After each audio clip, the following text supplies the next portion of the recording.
All right. Hello, everyone. This is Dr. Kiran Dintiala. I'm a physician, author, and speaker.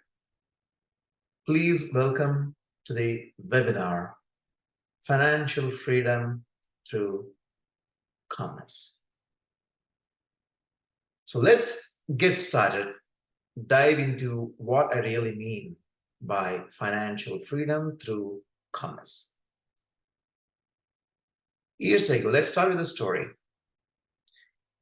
Years ago, back in 2007, I believe, yes, when I was in deep distress, especially financial distress, I did not know what exactly to do. I was in debt, thousands of dollars.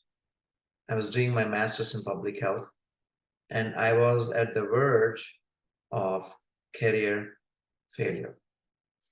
My mind was going crazy, stressed out, started looking for answers. I couldn't find any answers. Reading books, talking to people, friends, family members. And if I don't solve that problem at the time, I probably would be deported from United States back to India. I will lose my visa. And when I go back, I was afraid that my friends, my colleagues, they are going to laugh at me. I wasted 2 years in the United States, came here thinking that I'm going to study medicine here, do post-graduation. So in the midst of all that, I solved the problem through the power of calmness.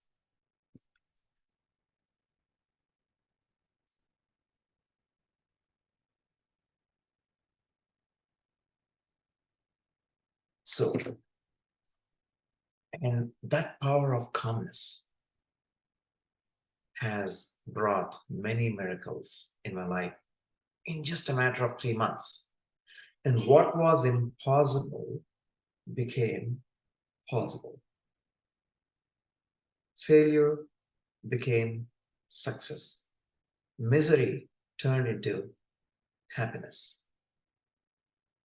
And I realized at the time, calmness is the missing ingredient for success and happiness in life. Calmness is the catalyst for success, especially when you combine it with hard work and determination. And this kind of experience repeated again and again in my life, no matter what situation that I get into. When I find calmness, I find solutions. And the reason why I'm doing this topic, financial freedom through calmness, at this juncture is because there are so many people out there right now struggling financially.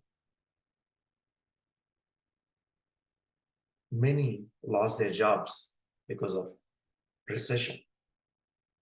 And because of inflation, the prices are so high. And even those people who have jobs, they are struggling. When they're struggling financially. So how can you use the power of calmness to make more money, to find more success, and yet not lose your happiness, not lose the balance in life? That is what we will discuss today.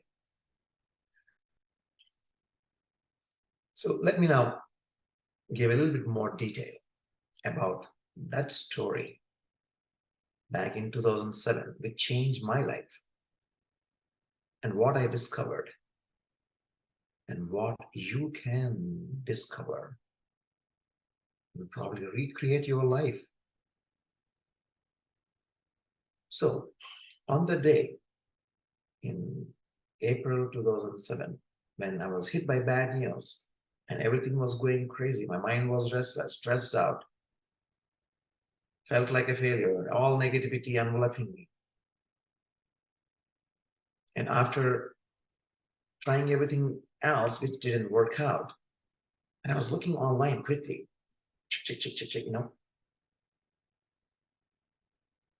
I suddenly remembered, oh, there is a professor that teaches something about stress management, how to be calm. And she's there in that university at that point of time. Okay, let me just go find her. So I immediately ran there. Yeah, literally ran because I didn't have a car. I was living in a small apartment, sharing the room with 3 other friends. So I ran to my professor. I mean, not my professor, because I did not really know her at the time. To that professor, and then it's around 2:50 p.m. in the afternoon, and I knocked on the door. Someone came and opened the door, and I quickly blurted out, "Hey, I have this problem. I think I'm going crazy. I don't know what to do. And I came here for help." And the assistant asked me to sit down and went in and got the professor. Her name is Judith Sedgman, an amazing woman, very knowledgeable, great soul. And she looked at me and said, "Hey, everything will be all right. Just calm down." And I was like, how can I calm down? I don't know. I just know how to calm down. And I was expecting her to hold my hand, sit with me for the next half an hour, explaining me, counseling me, and solve my problem. But instead of that, she said, "I have a class to teach in a few minutes. I gotta go. I'm sorry. We'll talk again." And I was very disappointed. And then she said, "I'll give you some reading material. And here is an audio CD. Just listen to it. And we'll talk again." So, having nowhere to go, I took that material. One second. There's a light problem here. Yeah, it should be better. So I took that material and then I dragged myself back to my apartment. Half an hour walk back. With a sigh, I sat in one corner of my room and opened the reading material. I couldn't really focus. My mind was so restless, the thoughts, I could barely read, make sense of anything.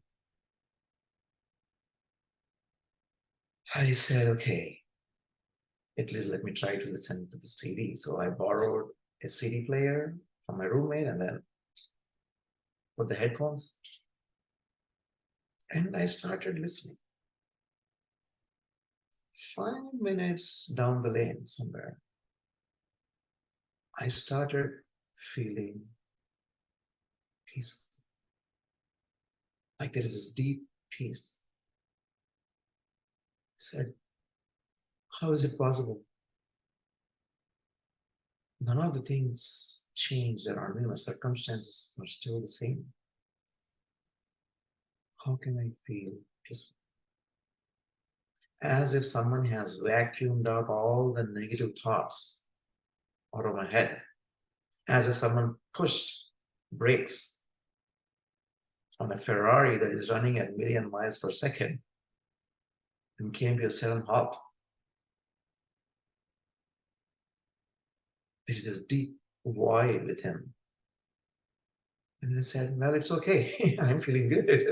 So I'll continue. So I continued to listen to the audio. And then 5 minutes more, I started feeling joyful. I said, wait. I can't be feeling joyful. Everything is going crazy around me. How can I feel joyful? I think this is totally insane. And immediately I took the headphones and put it away because I was afraid I was going crazy. And then I quickly ran to the phone there and called my professor. By the time I think she was done with the class, and I asked, hey, this is what's happening to me.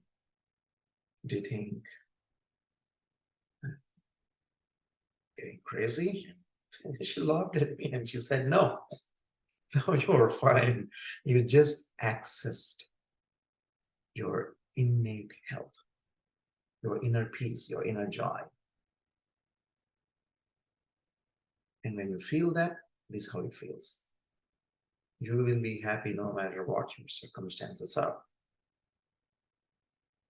And I felt so relieved. Thanked her. And then I started thinking, wow, this is powerful. When no bad thing happening around you, when your circumstances are dire,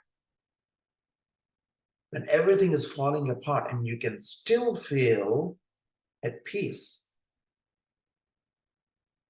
joy,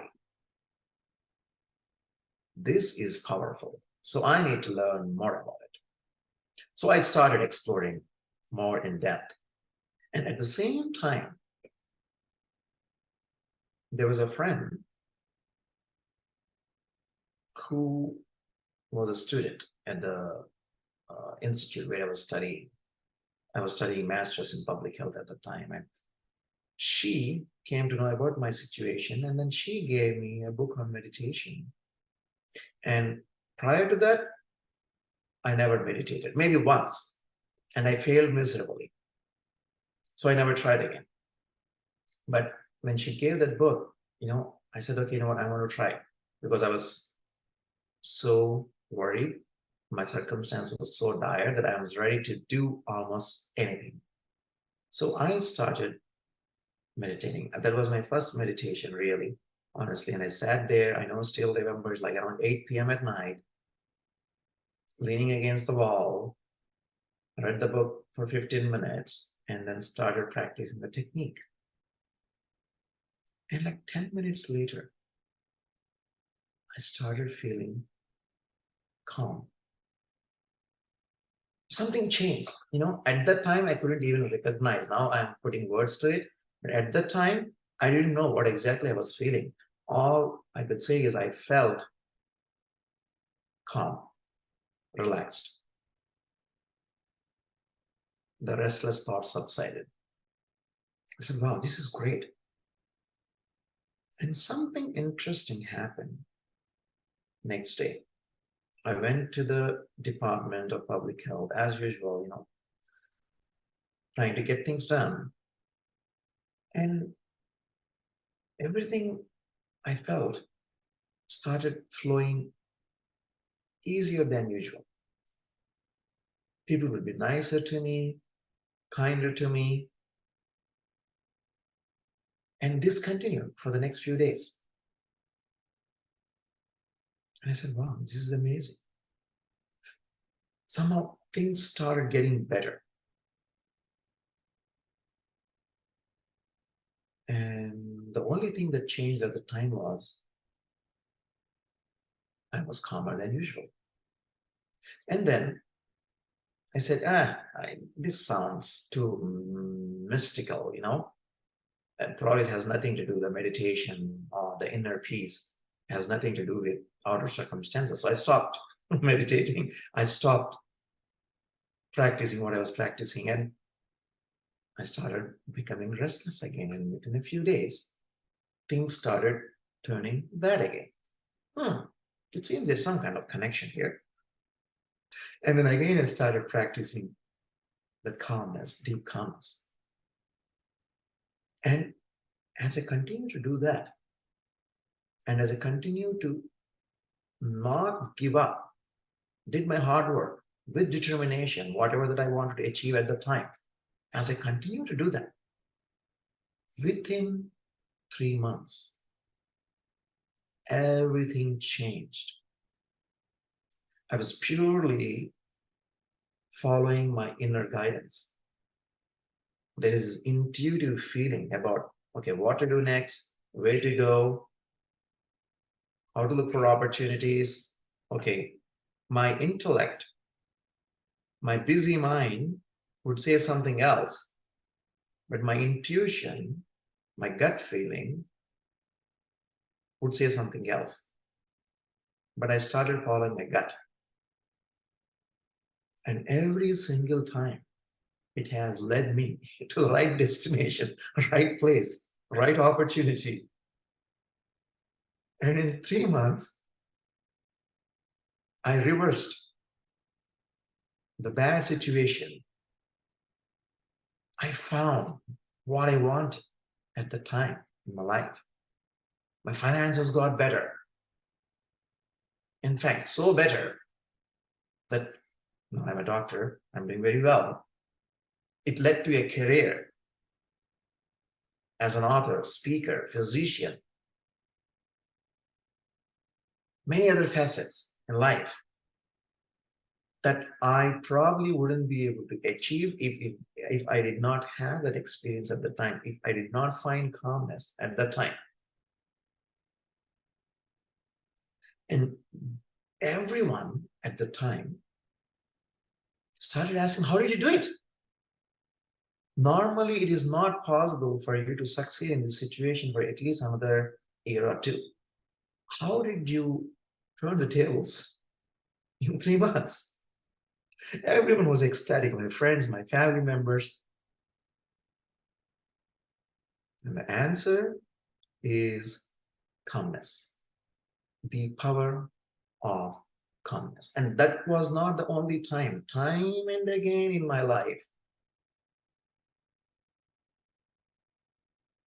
I found it to be true. And not only in my life, in the past 15 years, as I have been teaching this, whether it's to friends, families, patients, clients, seminars, webinars, people who follow this, who find calmness, they find opportunities, they find happiness, they get better financially. And I want you to have the same. You see, a lot of people work very hard. Good people, nice people. They mean very well, and yet they don't get the success that they deserve. And you know why? They're missing this important ingredient. And that important ingredient is calmness. Calmness. And once you add that to the recipe of success, you will find it much faster. You'll find much better things in life.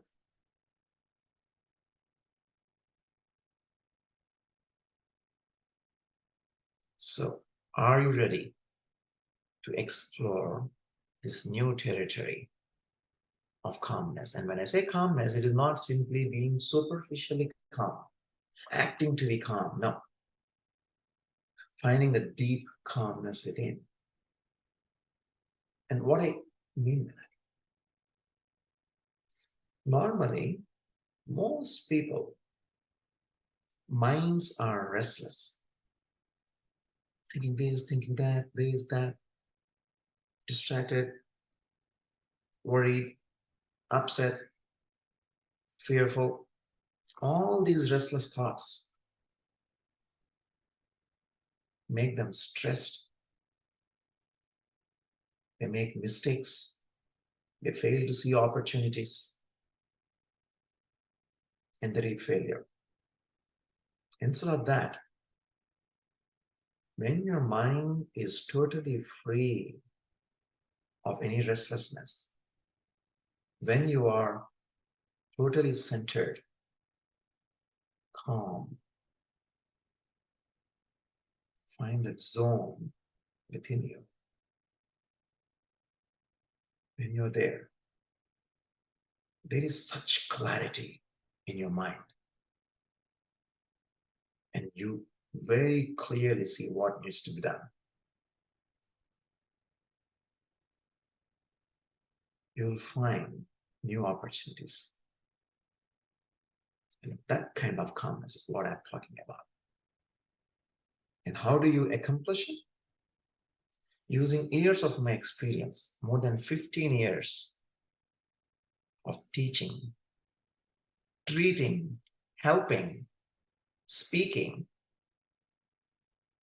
valuable insights from all walks of life as a doctor, as a public health professional, as a person, as a human being, as a yoga practitioner. All those things are brought together into one simple formula, what I call the happiness formula. And as a part of that formula, there is a 3-step system, which I call Dr. Calm system for stress relieving. And when you practice this system, simple system, easy to practice, when you do it, you find this calmness.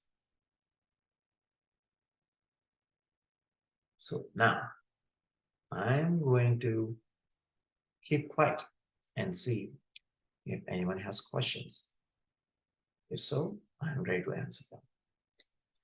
Let us see here.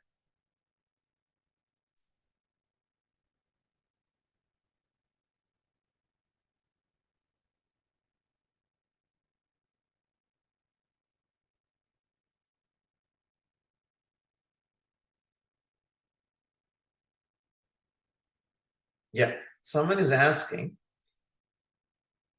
what is this happiness formula? Well, are you ready for it? Okay. 4, 2, 1, 3, 2, 1. 4, 2, 1, 3, 2, 1. 4 stands for 4 forces that pull you out of despair. No matter what situation you are in, no matter how hopeless you feel, how desperate you feel, you can come out of it. These 4 forces will pull you out. 2 stands for 2 pillars that are the foundation for lasting peace and joy. You know, once you come out of the tunnel of despair, once you come out of the pit of misery, what I call, using the 4 forces, the next step is to really build a lasting foundation of peace and joy. And these 2 pillars will help you do that. And the key word here is lasting, not temporary, lasting. And 1 stands for a simple understanding that dissolves stress as if it never existed. You're like, oh, stress is an illusion. I am unnecessarily stressed out all this time. In a moment, you can come to the realization, if you truly understand these teachings, you're like, you're worry-free totally. Just like I was when I had that experience. And you'll find a deep calm within.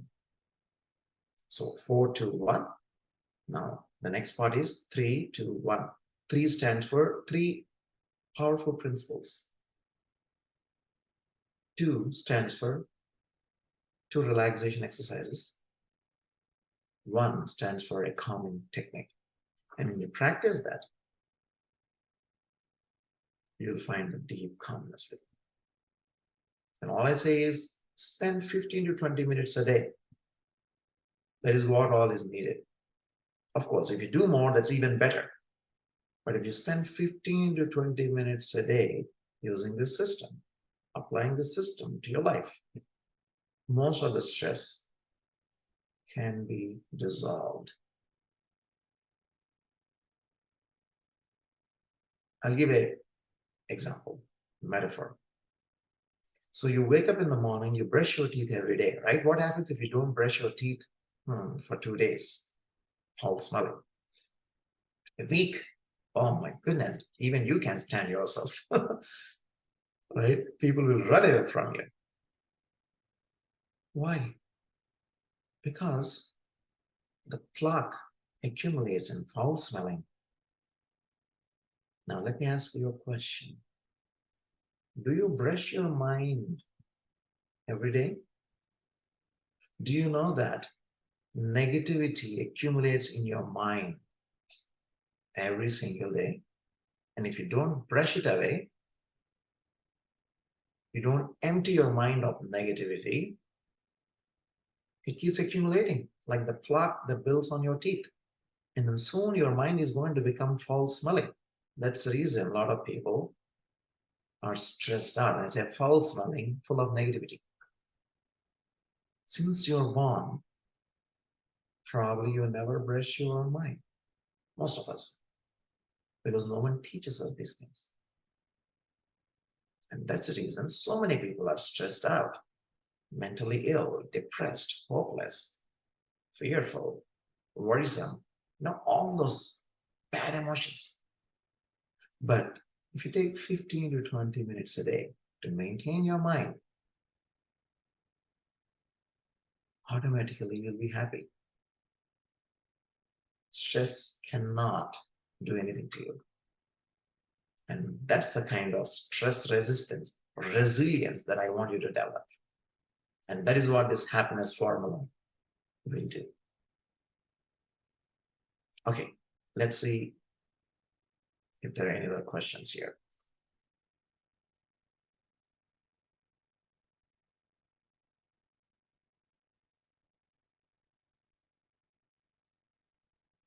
Someone is asking how to handle stress while they are applying for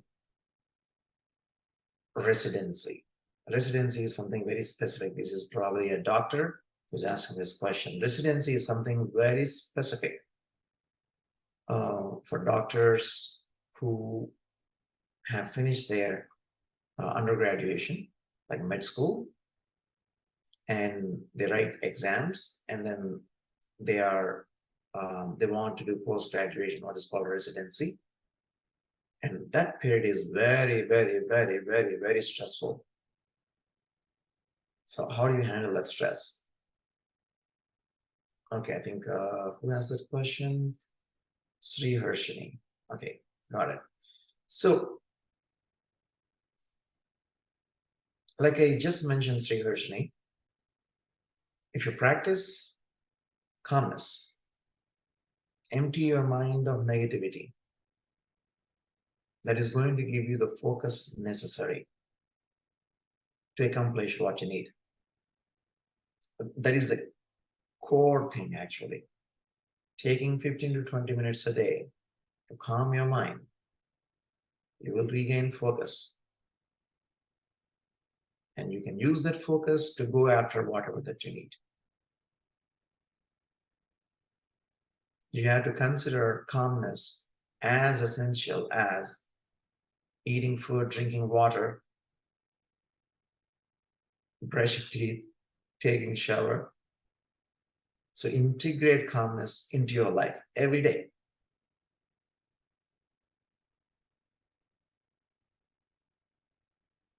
So now the question is, where do you find calmness? The question is, how do you find that calmness? I created a program called Happiness Therapy. And it has all the details necessary, top to bottom. Modules. It was divided into 11 modules. Each module has 4 or 5 videos, and each video is approximately 2 to 3 minutes, some little longer. So it's very easy to understand, assimilate, and apply to your life. So if you do this, you will find calmness.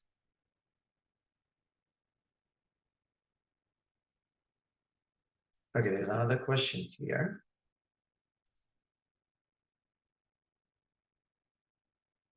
Can you explain a little bit more about restlessness versus calmness? Can you give me an example, a metaphor? Sure.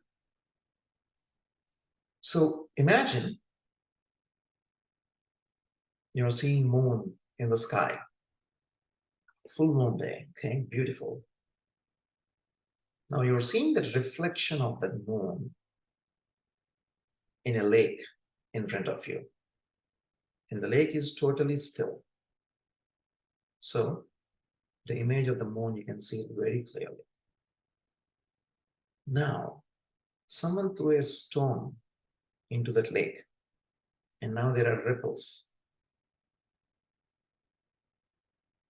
The water is restless, agitated, and in those agitated waters, now you can't see moon clearly. The image of moon is distorted.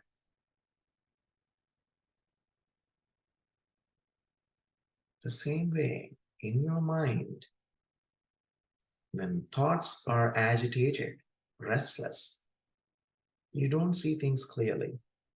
And sometimes the opportunity is right in front of you, but you don't notice it.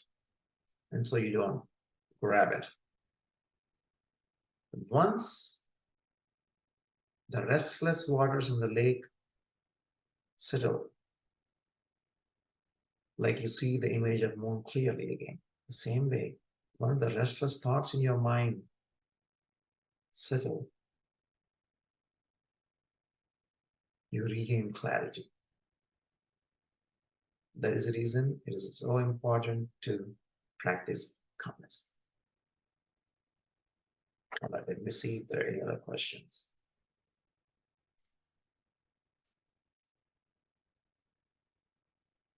Okay, one more question here is, how is money and happiness related? Well, the answer is pretty simple. Money has nothing to do with happiness. Yeah, that is a drastic answer, I know. But money has nothing to do with happiness. Take for my example, and many other people that I know, they say that, oh, when they are studying, when they're in college, when they are barely making a few $100s, they're very happy. And then later they got a good job, they got married, nice car, big home.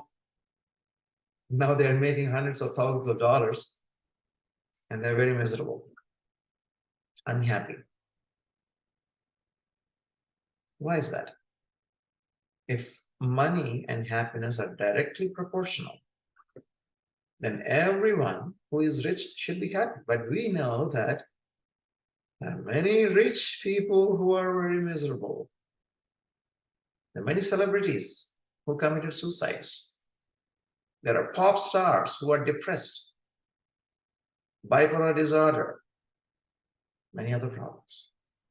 So, if success, richness, money is supposed to bring you happiness,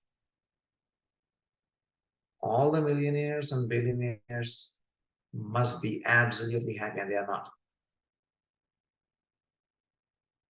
You see, it is a misnomer.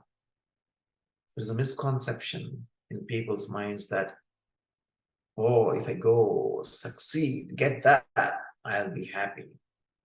If I make more money, I'll be more happy. No, no.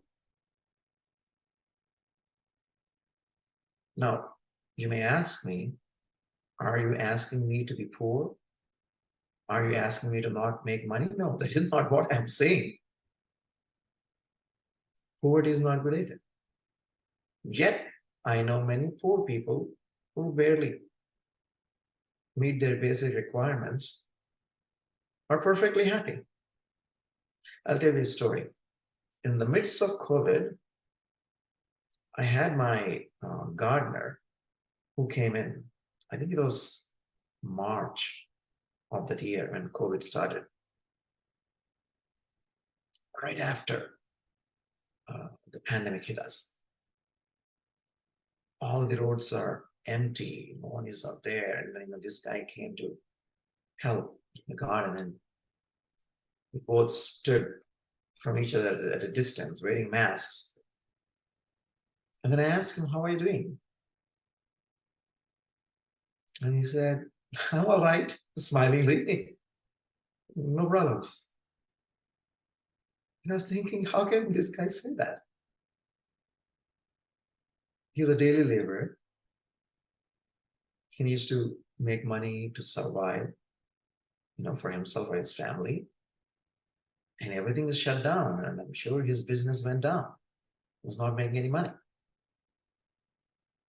You see, despite that, he had the positive mental attitude.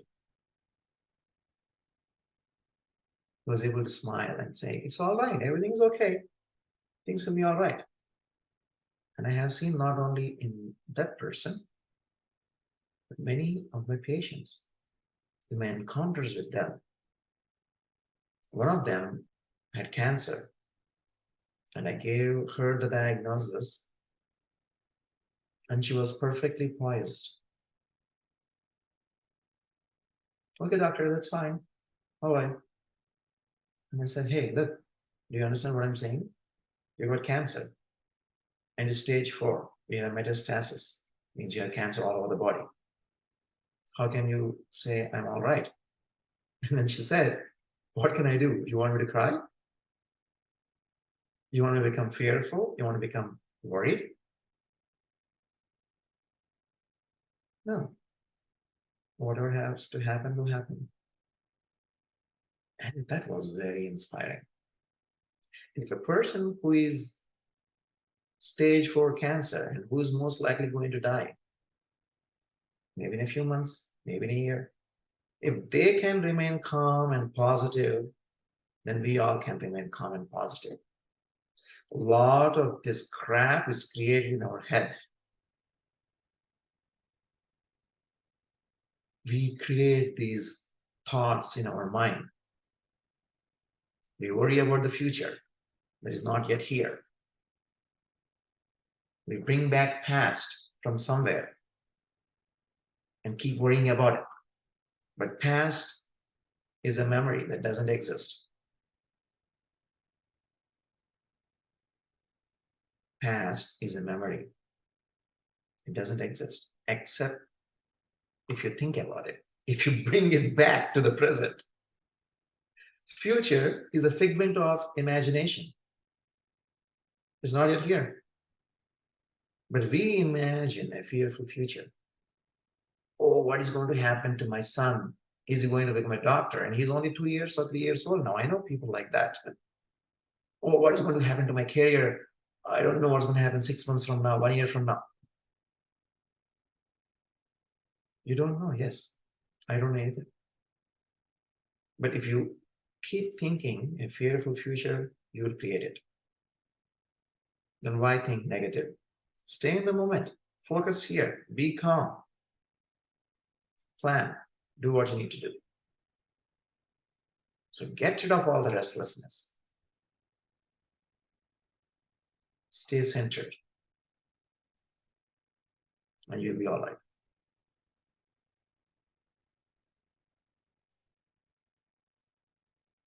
Let me see if any more questions here.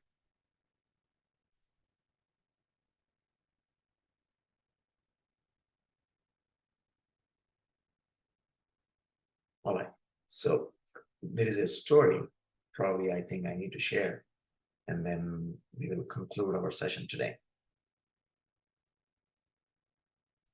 And this is a story about true happiness. Where can you find it? Once there was a king. The king was a nice king. He wanted all the people in his kingdom to be happy. So he had so much money in his treasury, he decided that he's going to distribute most of it to the people in the kingdom. And now, after a few months, he goes in disguise to see how the people of his kingdom are doing. And to his surprise, despite them all having the money, all that they need, many of them are still miserable. They're complaining, they're worried, unhappy. And the king is like totally perplexed. What the heck? I spent more than half of my treasury to give away to see these people still unhappy. I can't understand this phenomenon. So he goes back, to his court and then asks his ministers, what do you think? Different people give different explanations, but they don't make sense to him. He was not satisfied. So then he goes around in his kingdom to the far ends in disguise, trying to find answers. And none could answer his question satisfaction. And then finally, when he was almost ready to give up, he stumbles upon a sage in a small hermitage. And then he goes there, and the sage invites him and treats him well, gives him water, food. And the king, in disguise, asks the sage, what do you think about the situation? Why are my people unhappy in the kingdom, even though they have all the money? And the sage looks at the king and laughs at him and says, I will answer your question, but I got an important thing to do in the nearby town. How about you rest here? I'll be back in a couple of days, and then I'll answer your question. And the king says, okay. Now, the sage tells his assistants there to treat the king well, take care of his needs. And obviously, it's a very nice, beautiful hermitage and nature around. All the food was provided. All his needs are taken care of. And in 2 days, the king, still waiting for the sage, in 2 days, the sage doesn't return. Okay, the king waits for another day. Still no sign of the sage. Another couple of days pass by, and now the king is really getting impatient. A week passes by. Nope, no sign of that sage. 10 days. And the king, very upset, angry, and ready to leave the hermitage, and wanted to go and tell his soldiers to come get this guy and punish him. And just about that moment, the sage comes back, steps in to the hermitage, and looks at the king, who is totally wretched, angry. And the sage asks, why are you so upset? The king, like, really angry. What do you mean, why am I upset? You said you're going to be back in 2 days? You're not back yet? 1 week, 10 days? And the sage calmly responds, yeah, sorry, I unexpectedly had to stay there for a little longer. But I thought all your needs are taken care of. You have food, nice surroundings, you can sleep well, there are people to assist you, help you. You have everything. Why are you still unhappy? And the king's like, what? Yeah, you have everything taken care of. Why are you still unhappy? Isn't your problem the same as the people in your kingdom? You thought you can give them money and material things, and you expected them to be happy forever. But you found them to be unhappy. You are in the same situation, right? He's like, yeah. So why is that? And the sage answers, no, unless you master the art and science of finding inner happiness, it doesn't matter how many things are given to you. It doesn't matter if all your external needs are taken care of. You will still be unhappy. There are terrible tigers of negative emotions roaming in the jungle of our minds that will cause us trouble, no matter what you are given. So, the true answer for happiness is within. It is within. It is within. And you dive deep into that. Destroy the negative tendencies in your mind. Find that inner peace, the deep calm within, and everything else follows. And the king is so happy to hear that. It makes sense to him. And then he asks the sage, can you please come with me to my kingdom and teach these things to my people? I want the people of my kingdom to be happy. And the sage happily accepts their invitation. And they go together back to the kingdom. Now, the moral of the story, you are thinking right now, oh, I have that problem in life, this problem in life, this challenge, that financial issue, this relationship issue. Yeah, I acknowledge all that. I have them too. But those are outside. When you recognize that your happiness is within, then you can laugh.